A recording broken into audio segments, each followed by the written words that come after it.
Abra sua Bíblia aí no Salmo 84. Nós inicialmente leremos do versículos de 1 a 5. Mas nós leremos depois todo o Salmo. Salmos 84, inicialmente versículos 1 a 5.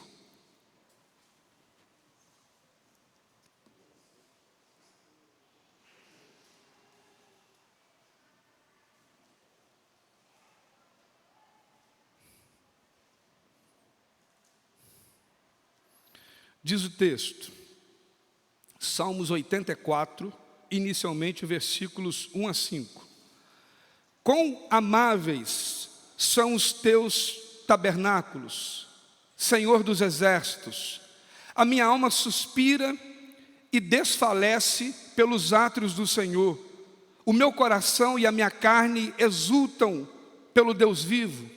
O pardal encontrou casa e a andorinha ninho para si, onde acolha os seus filhotes, perto dos teus altares, Senhor dos exércitos, Rei meu e Deus meu. Bem-aventurados os que habitam em tua casa, louvam-te perpetuamente. Bem-aventurado aquele cuja força está em ti, em cujo coração se encontram os caminhos aplanados.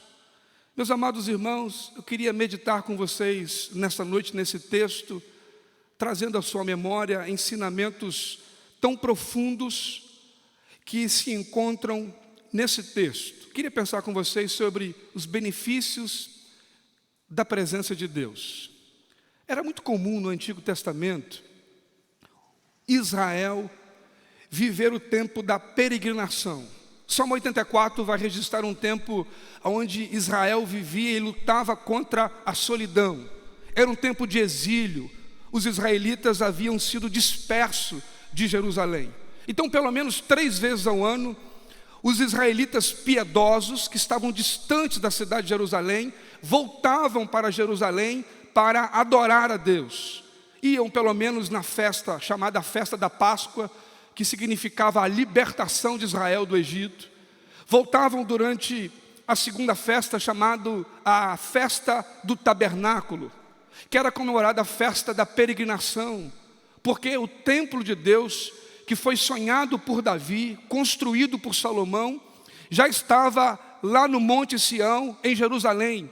Então a festa do tabernáculo celebrava a peregrinação, a caminhada para o lugar onde Deus havia confirmado a sua presença, o templo que ele aceitou que o seu povo fizesse, para que naquela época e naquele lugar o seu nome fosse invocado, adorado e exaltado. Mas eles também celebravam a festa do Pentecoste, ou chamada festa da cabana, a festa da colheita, onde eles celebravam não a peregrinação, como era o tabernáculo, não a libertação, que era a festa da Páscoa, mas a festa da colheita, era a festa da provisão. O Senhor era o Deus que provia. Então era natural para Israel ter cânticos de peregrinação, essa caminhada em que cada um saía da sua cidade e voltava para Jerusalém, para aquele lugar adorar e invocar o nome do Senhor. Nós sabemos que hoje nós não precisamos mais ir a Jerusalém. Nós sabemos hoje que Deus não habita em templo feito por mãos humanas. Nós sabemos que antes que nós nos voltemos para Deus, a palavra de Deus diz que Deus se voltou para nós. Queria trazer à sua memória um texto muito conhecido da igreja, que é Mateus capítulo 28. Ele é apenas o versículo 18. Mateus 28, 18. Diz o texto: Jesus, aproximando deles, falou-lhes dizendo: toda a autoridade me foi dada no céu e na terra. Os irmãos conhecem o versículo, ele continua dizendo: portanto, ide pregar o evangelho a toda criatura, batizando-os em nome do Pai, do Filho, do Espírito Santo. Aí vem uma promessa de permanência, de conteúdo de fé. Ele diz: ensinando a guardar todas as coisas. e vem a garantia da presença de Deus. E eis que estarei convosco todos os dias da vossa vida, até a consumação do século. Esse texto foi escrito aproximadamente no 40º dia da ressurreição de Jesus. Jesus já havia nascido, vivido, morrido, ressuscitado ao 3º dia, e agora fica 40 dias na terra. E antes dele ser assunto aos céus, como diz o livro de Atos, que 500 testemunhas viram Jesus ascendendo aos céus, ele agora se aproxima aos discípulos e traz esse último ensinamento. E nós nos esquecemos de que nós só podemos nos aproximar de Deus porque Deus se voltou para nós. Jesus, que era a palavra revelada, o verbo encarnado, chega a dizer, por exemplo, em João capítulo 15, versículo 19, vós não sois desse mundo. Paulo vai ampliar essa visão que Jesus estava tratando com a igreja, e em Filipenses capítulo 3, versículo 20, ele diz, a vossa pátria não é daqui, a vossa pátria é celestial. Como diz também aos Efésios, vós sois co-cidadão dos santos. Lembrando aquilo que Pedro queria ensinar sobre a caminhada na terra. Quando em 2 Pedro 1,21 ele diz, vós sois peregrinos, forasteiros.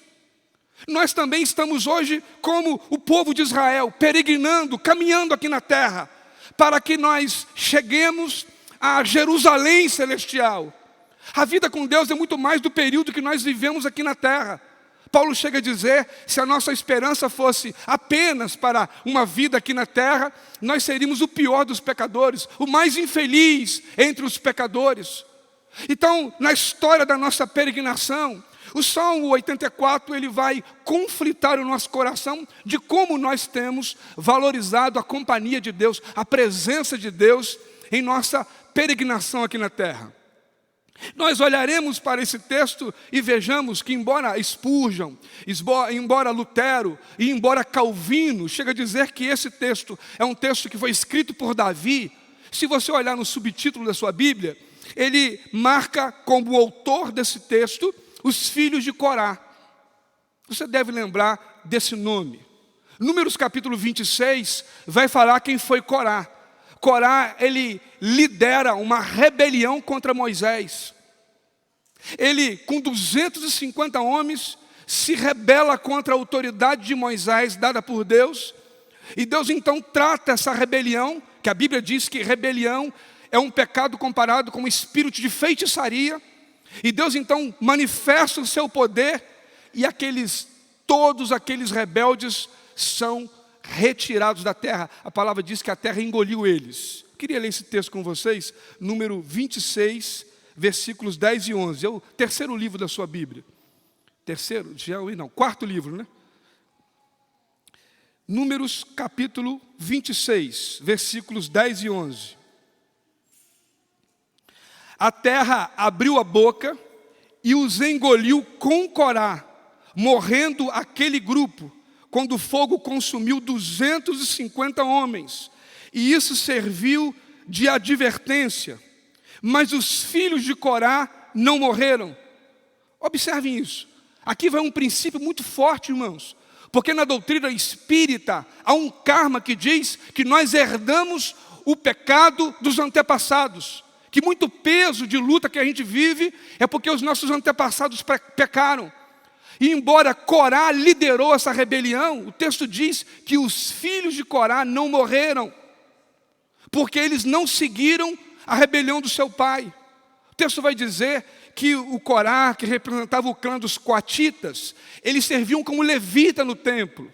E os levitas não eram aqueles apenas que cantavam e adoravam a Deus, eles trabalhavam para que tudo em volta do templo, todo o culto fosse facilitado para que o nome de Deus fosse adorado, todo o serviço que envolvia o preparo do templo. Então, quando nós olhamos isso, nós não podemos esquecer desse princípio, e eu queria registrar Ezequiel capítulo 18, versículo 20, que vai reafirmar esse princípio bíblico de testemunho pessoal, de realidade de uma vida com Deus. Ezequiel capítulo 18, versículo 20. Acompanhe comigo, Ezequiel 18, 20. A pessoa que pecar, essa morrerá. o filho não pagará pela iniquidade do pai, nem o pai pagará pela iniquidade do filho. A justiça do justo ficará sobre ele, e a maldade do ímpio cairá sobre este. Ou seja, nem o filho paga pelo pecado do pai, e nem o pai paga pelo pecado do filho. Deus está atento à vida de cada um de nós. Importante ressaltar isso, porque o salmo é produzido pelos filhos de Corá, que segundo a Crônicas 20:19, diz que são aqueles que trabalhavam para a adoração, são aqueles que serviam ao Senhor, que adoravam a Deus com o seu estilo de vida, com o temor a Deus. E às vezes eu penso que nós, nesse tempo onde nós refletimos tanto durante a pandemia, eu acho que nunca se pensou sobre a vida e o valor que a nossa vida tem diante de Deus.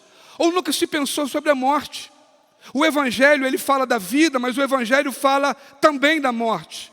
E quando nós olhamos esse texto, nós deveríamos pelo menos pensar como que nós podemos contemplar a presença de Deus. Como que você percebe no seu dia a dia a companhia de Deus? Além desse ambiente de adoração, de culto coletivo, como igreja, quando nos ajuntamos nesse lugar, como que a gente pode perceber a nossa vida com Deus? Será que nós temos caminhado com Ele? E a resposta que eu e você daremos a essa pergunta, ela vai individualmente revelar o quanto que Deus tem, de fato, estado permanentemente no nosso coração. Davi chega a dizer: o Senhor é meu pastor e nada me faltará. E quando eu olho para esse texto, eu percebo que há pelo menos 4 verdades sobre a presença de Deus. E a primeira verdade que o texto me diz está aí no versículo de número 1 a 3. Você desfrutará de uma vida agradável. Olha o versículo aí de número 1. Quão amáveis são os teus tabernáculos, Senhor dos exércitos. A minha alma suspira e desfalece pelos atos do Senhor. O meu coração e a minha carne exultam pelo Deus vivo. O pardal encontrou casa e a andorinha ninho para si, onde acolha os seus filhotes, perto dos teus filhos, Senhor dos exércitos, Rei meu e Deus meu. Mais do que saber que Deus tem uma família grande, que tem muitos filhos, é saber que você em Cristo é filho. E Deus pode e deve se revelar a você como rei, como Ele, o seu rei, e Ele como o seu Deus. Essa palavra hebraica aqui para amáveis, ela expressa a poesia hebraica no livro de Salmos sobre uma declaração de amor. Quando o salmista diz: quão amáveis são os teus tabernáculos, ele vai lembrar uma palavra que está no Salmo de número 26, versículo 8, que é uma expressão de amor a Deus. E o Salmo 26, 8 diz assim: como eu amo, Senhor, a habitação da tua casa e o lugar da tua glória, ou o lugar onde a tua glória reside, diz o Salmo 26, 8. Quando ele diz: quão amáveis são os teus tabernáculos, o tabernáculo que representa o culto, o lugar onde Deus habitava. Ele está dizendo: é esse lugar onde o Senhor reside, ali que eu amo estar. Como diz Stephen Kuller diz: os prazeres que Deus dá para satisfazer a nossa alma deve alimentar o nosso desejo de estar na presença de Deus. Guarde isso. Stephen Cole diz: os prazeres que Deus nos dá para satisfazer a nossa alma deve nos alimentar, ou deve trazer o desejo de nós estarmos na presença dEle continuamente. Valorizar e dizer a Deus o quanto que a nossa vida é especial, porque nós desfrutamos da presença de um Deus que se revela como o Emanuel, o Deus conosco. Lembra do cântico do Salmo 122? Alegrei-me quando me disseram: vamos à casa do Senhor. Há um lugar lá no recôndito do nosso coração, lá no nosso íntimo, que nos coloca exatamente na posição que Deus espera. Porque a igreja sabe que a palavra de Deus, revelada pelo seu Espírito, retrata não apenas o que Deus deseja que nós vivamos, mas revela de fato o que nós vivemos com Ele. E é por isso que nós podemos sair do Salmo 122 e ir para o Salmo 133, que diz: ó, quão bom e quão maravilhoso é que os irmãos vivam em união, porque Deus ali ordena a tua bênção e a tua vida. Meus irmãos, uma das últimas pesquisas feitas dentro das igrejas evangélicas, conta-se que para cada um membro ativo na igreja hoje, há pelo menos um desviado. Então imagine aí, se nós temos aí, por exemplo, 40 milhões de pessoas, vamos botar 30 milhões de pessoas, reunindo semanalmente em um lugar para adorar a Deus, vivendo aquela temática de Atos 2, que o povo se reunia no templo e nas casas, repartia o pão de cada dia, oravam uns pelos outros e perseveravam na doutrina dos profetas e dos apóstolos, que rebatia o conflito vivido pela igreja, descrito em Hebreus: não abandoneis a congregação do justo, como é costume de alguns. Quantas vezes estamos em conflito? Fico em casa e assisto o culto online, ou vou ali ter comunhão com os meus irmãos, de forma segura. Entender que estar aqui no culto, expressar a fé, ver o rosto dos irmãos, adorarmos junto, isso revela para nós o valor que nós demos à palavra que chama a igreja a congregar dia após dia. Anunciamos a nós mesmos e ao mundo que neste lugar em Volta Redonda, na rua 1º de Maio, número 114, bairro Aterrado, há uma igreja que teme a Deus, que serve ao Deus vivo e que pode dizer: alegrei-me quando me disseram, fui e vamos na casa do Senhor. Não casa de lugar físico, mas o lugar onde o povo se reúne e se rende a Deus, pedindo perdão para os pecados, orando para que Ele se manifeste com a sua grandeza, salvando o que está perdido, libertando o que está oprimido e curando aquele que está doente. Porque, meus amados irmãos, não há como olhar para a temática dessa palavra, os benefícios da presença de Deus, e não poder desfrutar de uma vida agradável, quando entendemos que estamos diante da presença de um Deus que é rico em misericórdia e graça. Quero chamar sua atenção, observe comigo o versículo 2 do Salmo 84. Ele diz: a minha alma suspira pelos atos do Senhor. O meu coração e a minha carne exultam pelo Deus vivo. Os átrios era um cômodo, uma das partes do tabernáculo, é como se fosse uma varanda. Quando ele fala de tabernáculo, de habitação do templo, quando ele fala de átrios, não há espaço, vácuo, vazio, quando a igreja invoca o teu nome, como diz Paulo aos Romanos: todo aquele que invocar o nome do Senhor será salvo. E quando nós olhamos para esse texto, nós lembramos do primeiro mandamento, porque no versículo 2, ele fala de alma, ele fala de coração, que representa o espírito, e ele fala da carne, que representa o corpo. Lembra o que está escrito em Deuteronômio 6,5? Ou em Lucas 12,10, que diz: amarás o Senhor de todo o teu coração, de toda a tua alma. Como diz Paulo, oferecendo o vosso corpo como sacrifício vivo, santo e agradável. A forma plena de que a vida que Deus nos deu é tanto dele, que nós a ofertamos, nós nos colocamos diante dele, porque entendemos que ele que vive está, nos possibilita a viver essa verdade. Meus amados irmãos, o versículo de número 1 a 3 vai revelar toda a forma geral que o Espírito de Deus trabalha para que não haja espaço em toda a nossa criação que não se renda e desfruta de uma vida agradável. Davi chega a dizer, alegre-se no Senhor e Ele satisfará o desejo do seu coração. Eu pergunto, quantas vezes a vida não tem sido tão agradável, porque naquele momento de dor e de luta, nós nos esquecemos do Deus que nos socorre, do Deus que nos fortalece, do Deus que nos cura e do Deus que nos salvou ou que já realizou alguma dessas coisas.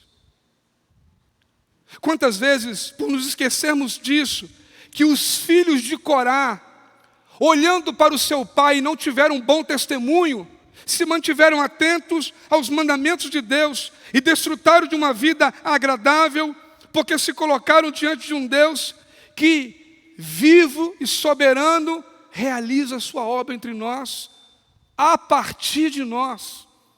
Irmãos, o amor de Deus é tão grande que a obra dele começa em você. Que o que faz diferença na nossa vida, às vezes, não é nem o que está acontecendo na vida do outro. Lembra de Jó? Jó disse: Senhor, eu só te conhecia de ouvir falar, mas agora eu te conheço porque eu te vejo. A manifestação de um cuidado tão específico de Deus, que passa a mudar a nossa história, e não apenas a história daqueles que nós amamos, e não apenas a história daquele que nós convivemos. O salmista vai ressaltar aqui o valor da presença de Deus. Nós vamos desfrutar, e podemos e devemos desfrutar de uma vida agradável, porque Ele é aquele que nos acompanha. Não porque nós não temos tempestade, não porque nós não enfrentamos o deserto. Isso é tão forte que você vê uma metáfora no versículo 3. Olha aí. O pardal encontra casa e a andorinha ninho para si. Meus irmãos, qualquer lugar do mundo tem pardal. Se existe um pássaro que na cultura ninguém quer, é o pardal. As pessoas que são passarinheiros, que gostam de um passarinho, quando vai no mato, quer um passarinho daqui, um coleirinho, alguma coisa, a coisa que mais atrapalha um passarinheiro é ver a chegada de um pardal. O pardal é o pássaro que tem menos valor. Então, quando o salmista lembra a história que o pardal encontrou casa, ele diz o seguinte: mesmo que o pecado tenha roubado o valor do Deus Criador e agora Senhor da nossa vida, você não pode esquecer de que a graça de Deus operando na sua vida traz todo o valor do céu para que você viva uma vida de intimidade com aquele que não apenas é Criador, mas é Senhor da sua história. Porque ele não apenas fala de um pássaro que não tinha valor, ele fala da andorinha, e a marca da andorinha é a marca da peregrinação. A andorinha está aqui agora, numa estação ela está num lugar, numa outra estação ela está em outro lugar.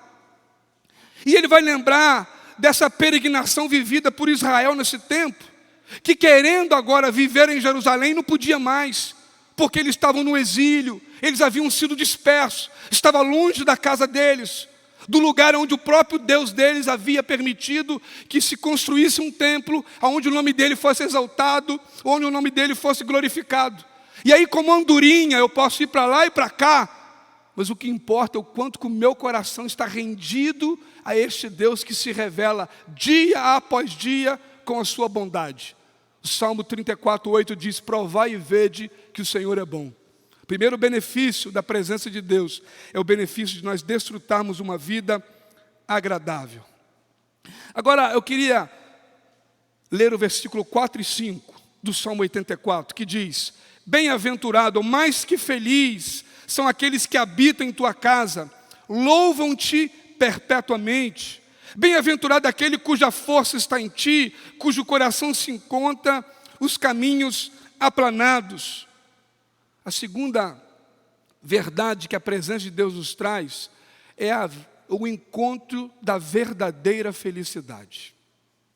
Já viu quando você espera comprar um carro? Você compra um carro, dali a 6 meses, aquela alegria daquele carro novo já passou.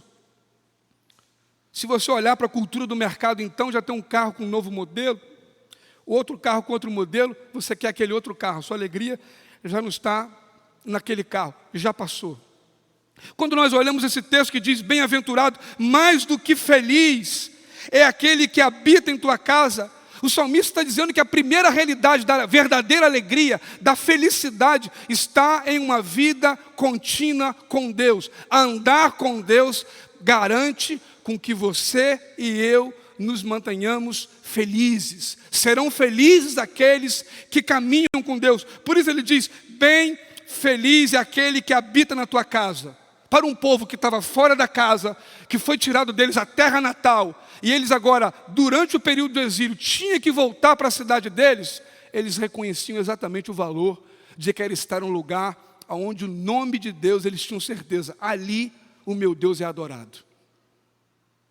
Quantas vezes na caminhada da vida, os problemas tentam roubar de nós estas maravilhas que Deus oportuniza para nós. As festas judaicas, dita aqui na introdução, tanto a festa da Páscoa, que celebrava a libertação de Israel. Hoje, daqui a pouco, nós teremos, é costume nosso, nós vamos manter, todo primeiro domingo nós celebramos a ceia. E nós temos na celebração da ceia o ápice da grande mensagem da libertação que Cristo trouxe para nós, quando Ele pagou o preço pela única coisa que roubava o direito de essa vida agradável, da desfrutar da presença de Deus, que era o pecado. Pecado que rouba de nós o direito de estarmos caminhando com o Senhor, que tira de nós o desejo do versículo 5, que diz: bem-aventurado aqueles que a força está em ti, e cujo neles encontram um coração os caminhos aplanados. E eles podem viver o que está no versículo 4. Eles louvam o Senhor continuamente, perpetuamente. É o Salmo 150. Esse ano agora vai fazer 2 anos que eu perdi um tio. E uma das mensagens que ele deixou comigo no leito do hospital, meu tio Homero, ele tinha tido um AVC, e depois que ele foi para o hospital, ele teve mais 5. Chegou a ter aquilo que a ciência diz de AVC hemisférico, ou seja, metade do hemisfério do cérebro dele foi todo tomado. Se ele vivesse, ele estaria no estado vegetativo.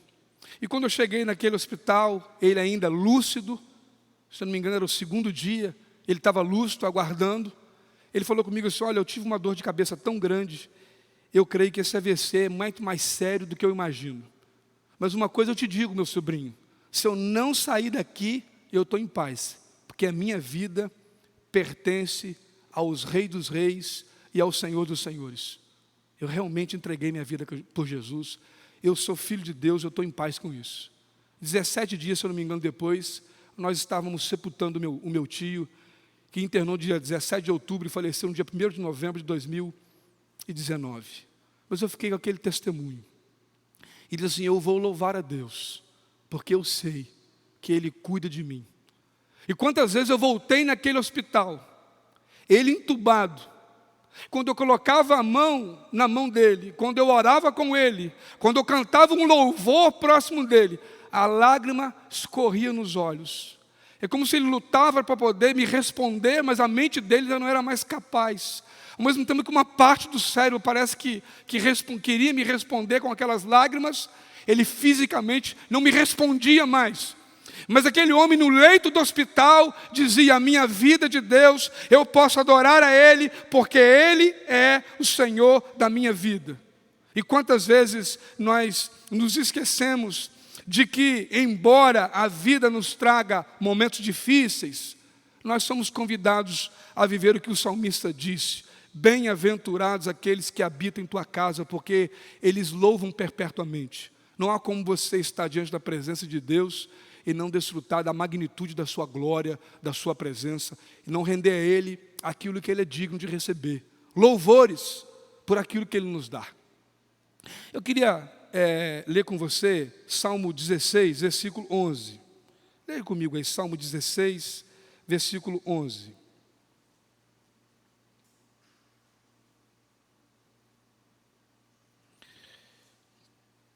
Tu me farás ver os caminhos da vida, na tua presença há plenitude de alegria, à tua direita há delícias perpetuamente. Aquele homem não estava num culto, o meu tio não estava com a sua família, ele não estava com aqueles que ele amava, ele não estava no lugar onde ele escolheu estar. A vida o levou para aquele leito de hospital, ele não foi tirado de lá, mas no leito do hospital ele disse: eu sou de Jesus, Deus, o autor e consumador da minha fé, há de me fortalecer. E mesmo que algo pior me aconteça, eu estou certo de que eu vou para os braços do Pai. Ah, meus amados irmãos, desfrutar de uma vida agradável e encontrar a verdadeira felicidade, vai para os filhos de Corá, dentro da realidade de Israel, muito mais do que eles saírem da cidade onde eles estavam e ir para um lugar geograficamente demarcado, que era Jerusalém. Eles tinham esse sentimento no coração. Nós chegaremos lá com o único objetivo de adorar a Deus, de exaltar o nome desse Deus que é vivo. Parece que eles estavam dizendo a mesma coisa que diz o Salmo 126. Grandes coisas fez o Senhor por nós e por isso nós estamos alegres. O Deus que age continuamente em nós, apesar de nós. E é por isso que nós somos e seremos bem-aventurados e encontraremos a verdadeira felicidade, porque mesmo em meio ao pecado, como diz Paulo aos Romanos, aonde abundou o pecado, superabundou a graça. O favor de Deus está operante, porque Ele não dorme, não cochila, e Ele faz com que o nosso coração se mantenha satisfeito nele. E eu queria que você nesta noite pudesse revisar a sua fé e colocá-la exatamente nesse caminho de transformação. Há um lugar que Deus deseja governar, esse lugar é o nosso coração. E nós podemos, em momentos de tanta tristeza, quantas vezes, irmãos, a dor e o deserto, ou o poço, eles roubam de nós o direito de um Deus que se manifesta ali. Eu fico pensando, quando Pedro andou sobre as águas, estava na frente dele o Senhor Jesus, que foi, por alguns minutos atrás, confundido como um fantasma. Eles estavam diante de uma tempestade, o barco estava quase afundando, e eles enxergam aquilo que na parte mística do conceito marítimo, tinha-se os fantasmas durante tempestades marítimas. E eles olhavam e tiveram dúvida, até que eles falaram: Senhor, é o Senhor que está vindo? E Jesus responde a eles. E Pedro, cheio de audácia, diz: não vou perder essa. Se é o Senhor, manda que eu vá até ti, até a ti, eu quero ir aí. E a palavra diz que Jesus falou assim: venha, Pedro. E Pedro foi andando sobre as águas, até que Pedro não olhou mais para Jesus e Pedro começa a afundar. Talvez parecido com aquele outro tempo, que Jesus não estava fora do barco, porque é descrito um novo momento que Jesus agora não está fora do barco, Jesus está dentro do barco, viajando com eles, junto com eles, e a tempestade chega, mas Jesus não estava no mesmo lugar, Jesus estava dormindo. E os discípulos tentaram fazer de tudo, quando eles viram que não tinham jeito, mas cadê Jesus? Ele está dormindo. E eles vão então até o porão do barco, onde Jesus está dormindo, e diz o texto que eles acordam Jesus, e Jesus diz: homens de pouca fé, até quando estarei convosco? E diz que ele dá uma ordem para a tempestade, e a tempestade cessa. Irmãos, a presença de Deus faz com que a gente encontre a verdadeira felicidade, não é porque você está no deserto, ou no manancial. Não é porque não há tempestade na sua vida. É porque independente da situação que eu vivo, o Senhor é fiel. E como diz o profeta Isaías, é pela fidelidade dEle, Isaías 61:8, que nós seremos recompensados. Deus vem suprir em nós o vazio do poço da nossa alma, que olhando para as coisas passageiras dessa vida, esquece de adorar a Deus por aquilo que Ele é e por aquilo que também Ele tem nos dado, a vida, que enquanto não for tirada de nós, nos chama a adorar a Deus a todo tempo e a qualquer momento. A presença de Deus, ela traz uma vida agradável, mas ela também nos faz encontrar a verdadeira felicidade. Terceira verdade, versículo de número 7. Aliás, vamos ler o versículo 6 e 7. Quando passa pelo vale árido, faz dele um manancial. As bênçãos o cobre a primeira chuva. Vão indo de força em força. Cada um deles aparece de Deus em Sião. A terceira verdade é que além de você receber uma vida agradável e além de você encontrar a verdadeira felicidade, na altura do versículo 6 e 7, os filhos de Corá mostram que nós encontraremos força para vencer os desafios da vida. Meus amados irmãos, você já ouviu alguém forte querendo ser forte? Quem que busca a força? Quem está forte ou quem está fraco? Mas já notou como que você lida com a fraqueza? Paulo, que escreve as cartas pastorais à igreja, a igreja de Corinto, Gálatas, Filipenses, Efésios, e vai por aí, que escreve e pastoreia o coração de Filemão, de Tito e de Timóteo. A palavra de Deus diz que Paulo fica oprimido, porque segundo Paulo, o que ele recebe na carne é um espinho que foi colocado nele por Satanás. Olha o que Paulo vai nos ensinar em relação dessa força que provém de Deus. Eu queria convidar você a ler comigo 2 Coríntios 12, versículo 7. 2 Coríntios 12, versículo 7.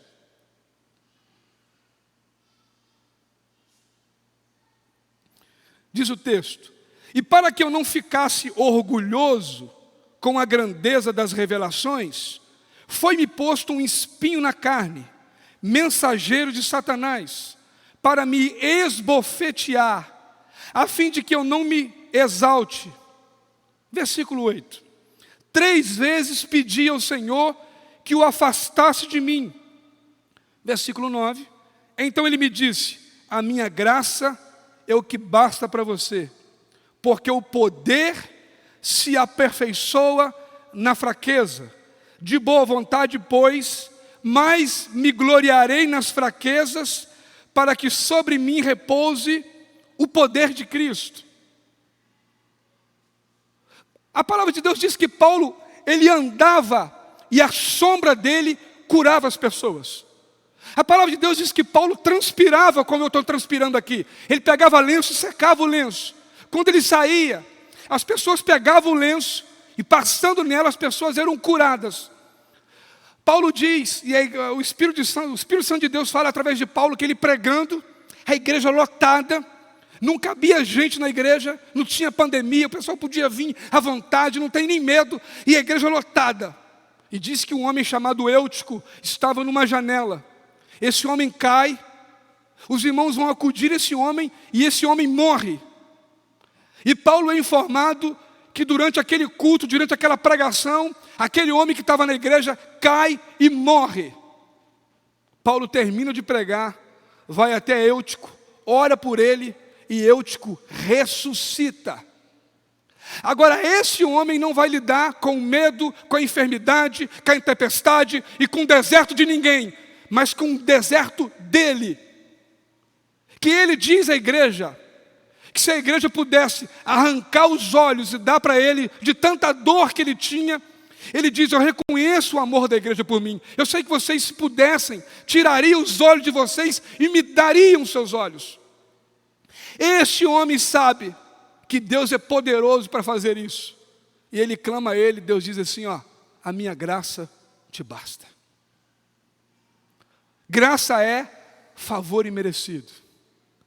Aí Paulo vai aprender, durante a sua crise, o seu deserto, que o poder de Deus se aperfeiçoa, se desenvolve, cresce, aparece, é revelado na fraqueza. Mas o que o pecado faz com a gente? Nos traz soberba, orgulho, vaidade. Nos enchemos de nós mesmos. Não, peraí, mas eu sou de Jesus, eu batizei, sou dizimista, como é que eu vou ficar deprimido? Como é que eu vou ter crise de pânico? Como é que eu vou ter febre? Como é que eu vou ter acidente? Como é que o mal vai chegar na minha casa? Quantos estão dizendo: pare de sofrer, basta ter fé que Deus te livra de tudo, esquecendo que o próprio Jesus falou: no mundo tereis aflições, mas tende bom ânimo, porque eu venci o mundo. Esquecendo essa verdade dita em Joel. Vamos ler Joel capítulo 3, versículo 9 e 10. Joel 3, 9 e 10. Proclamem isto entre as nações, declarem guerra santa e convoquem os valentes, que todos os homens de guerra se apresentem e se preparem. Transformem as suas lâminas de arado em espadas e as suas foices em lanças. Diga o fraco: eu sou forte. Guarde isso. Diga o fraco: eu sou forte. Esse Deus revelado aqui no Salmo 84, que o salmista diz: quão amáveis são os teus tabernáculos, Senhor dos exércitos. Como aquela canção antiga que eu aprendi quando cheguei na igreja, o nosso general é Cristo. Diz agora ao povo que na guerra, não apenas os guerreiros, mas até os fazendeiros deveriam lutar. Faça da sua lâmina, faça da sua foice a arma da batalha.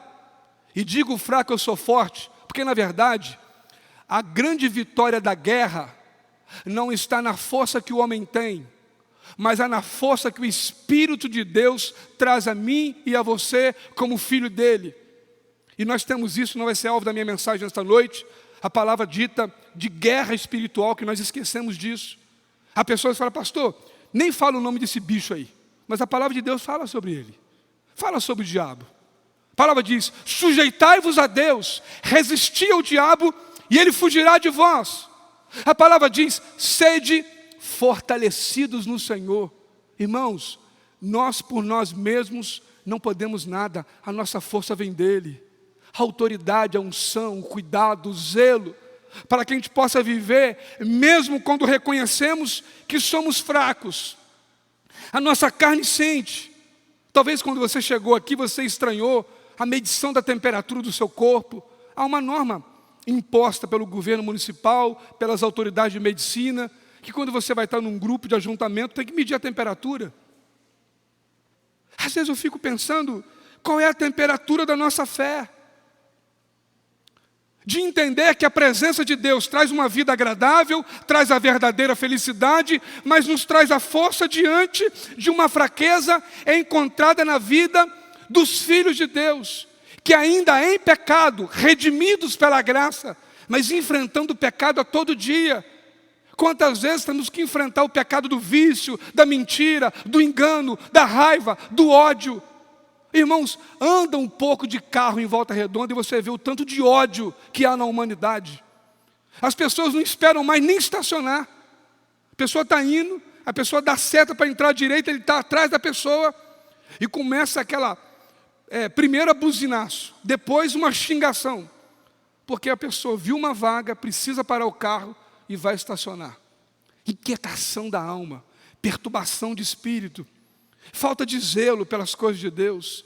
E quando nós olhamos Paulo, o homem que foi tremendamente usado por Deus, ele diz, o poder de Deus se aperfeiçoa por meio da vossa fraqueza. A presença de Deus, ela traz força para nós vencermos o desafio da vida. A vida é dinâmica, porque o Deus se revela no dinamismo. Cada fase que você viver, viva debaixo do querer de Deus. Última verdade que eu quero compartilhar com você. A presença de Deus, ela traz uma vida agradável, nos ajuda a encontrar a verdadeira felicidade. A vida e a presença de Deus, ela nos traz força para vencer os desafios da vida. Mas por último, eu quero trazer para você, a partir do versículo 8, acompanhe comigo aí, Salmo 84, 8 a 10. Senhor Deus dos exércitos, escuta a minha oração, ouve-me, ó Deus de Jacó, olha, ó Deus, escudo nosso, e contempla o rosto do teu ungido, pois um dia nos teus átrios vale mais do que 1000, prefiro estar à porta da casa do meu Deus, a permanecer na tenda da perversidade. A presença de Deus traz também, irmãos, e ela nos faz encontrar soluções para as nossas angústias. Deus quer ouvir as nossas lamentações. Deus manda que a gente faça isso. Ele inicia dizendo, ouve, Senhor, aquilo que eu falo. A pior coisa na vida é você entender ou desconfiar de que Deus não te ouve. Será que você fala com alguém que não te dá atenção? E quantas vezes eu penso que a igreja esqueceu que a oração, ela não é opção. Se você está feliz, ore. Não. Se você está feliz, não precisa nem orar. Só você está feliz, eu já estou feliz. Mas se você estiver triste, ore. Não. A palavra de Deus diz, orai em todo tempo, orai sem cessar. A oração revela a submissão do nosso coração. A oração revela que mesmo na tempestade nós podemos falar com Deus. Davi foi achado homem segundo o coração de Deus, e ele escreve o Salmo 55, e diz: Senhor, ouve minha oração, atende para o meu clamor, porque ando com a minha alma perturbada, atordoada. Irmãos, os problemas da vida podem sim perturbar a alma do crente. Davi estava com a sua mente perturbada e atordoada, deprimido, esgotado pela fragrância do orgulho e da soberba. Um homem que matou Golias, que foi ungido rei de Israel, que viu o pecado do incesto na sua família, que era o sexo entre irmãos, sua filha foi estrupada, que os inimigos ameaçavam Davi de todos os lados, que viu seu filho Absalão se rebelar contra ele e querer matar ele. Davi diz: Senhor, a minha mente está perturbada e atordoada, mas eu clamo a Ti. Nem a maior aflição da vida rouba do coração do cristão o direito de clamar a Deus, seja na madrugada, seja na tarde, seja pela manhã. Deus ouve sim a sua e a minha oração. A presença de Deus traz vida agradável, nos permite encontrar felicidade, nos permite encontrar força nele. Mas ela também permite que a gente expresse a nossa fé. Nós encontramos força para nossas angústias, soluções, melhor dizendo, para a nossa angústia. Ele inicia dizendo isso: ei, sua oração não está vazia, Deus está ouvindo o que você tem clamado a Ele. Ah, pastor, mas já tem algum tempo, eu imaginei que em 3 meses eu resolveria isso, há 4 meses, há 6 meses, há 1 ano. Há um tempo determinado por Deus para tudo. Tem propósito de Deus, tudo que está em cima na terra e embaixo no céu.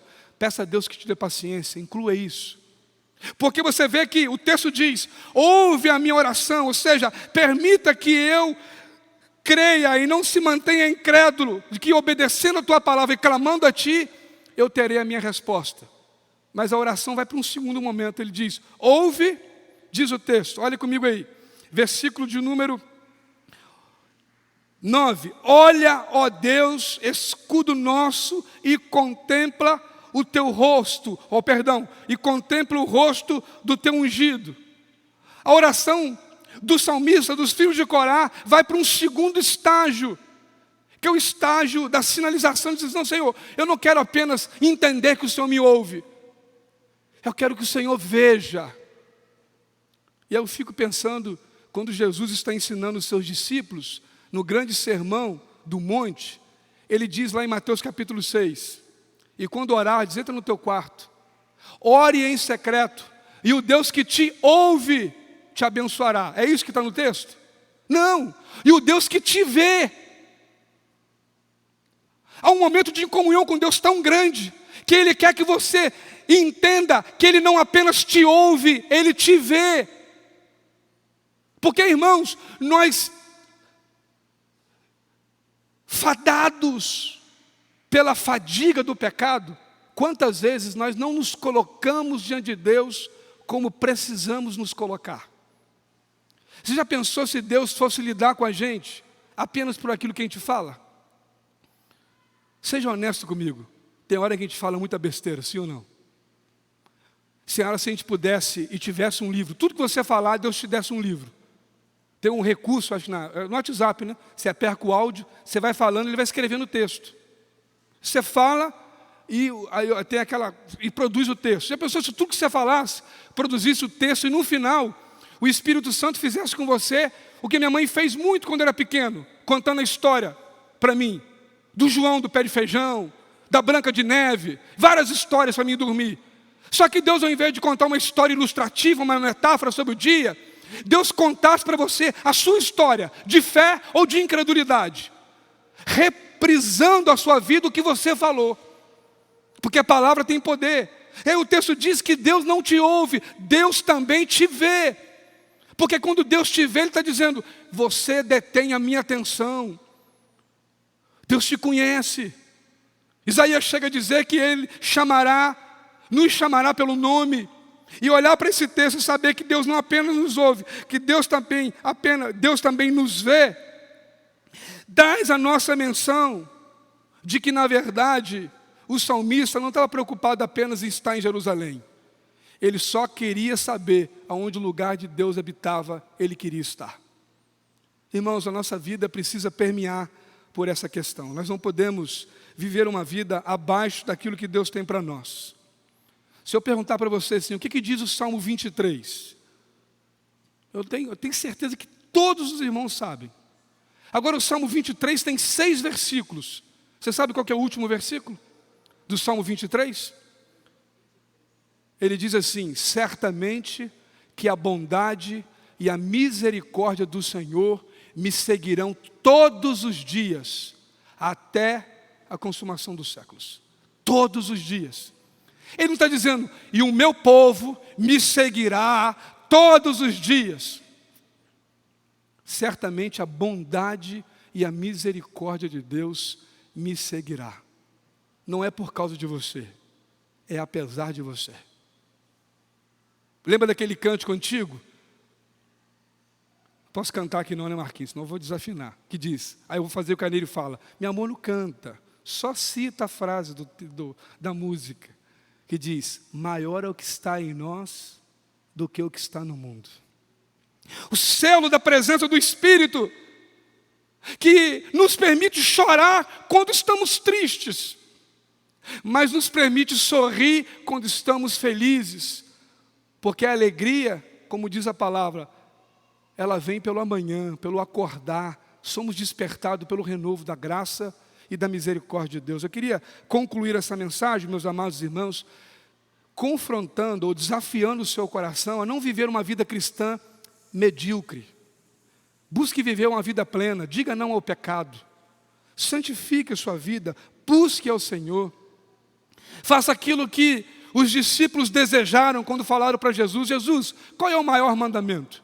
Amarás o Senhor teu Deus de todo o teu coração e ao teu próximo como a ti mesmo. Portanto, aquele que busca encontra, o que pede recebe, e aquele que bate, a porta vai se abrir. Desfrute da presença de Deus, porque ela é prometida para mim e para você. Eu encerro dizendo Números 23, 19, um texto conhecido dos irmãos que diz: porventura, diz o Senhor, sabemos, eu não coloquei aqui, para não errar, vamos botar todo o texto. Os irmãos conhecem, Deus não é filho de homem, nem pai para que não se minta, mas vamos ler o texto todo. Números 23, 19, para você não perder. Deus não é homem para que minta, nem filho de homem para que mude de ideia. Será que tendo ele prometido, não fará? Ou tendo ele falado e não cumprirá? Meus amados irmãos, tudo que Deus prometeu vai e tem se cumprido. Portanto, desfrute da presença de Deus. Busque a Ele lendo a Bíblia e orando. Orando e lendo a Bíblia. E manifeste a sua fé entre aqueles que são da família de Deus.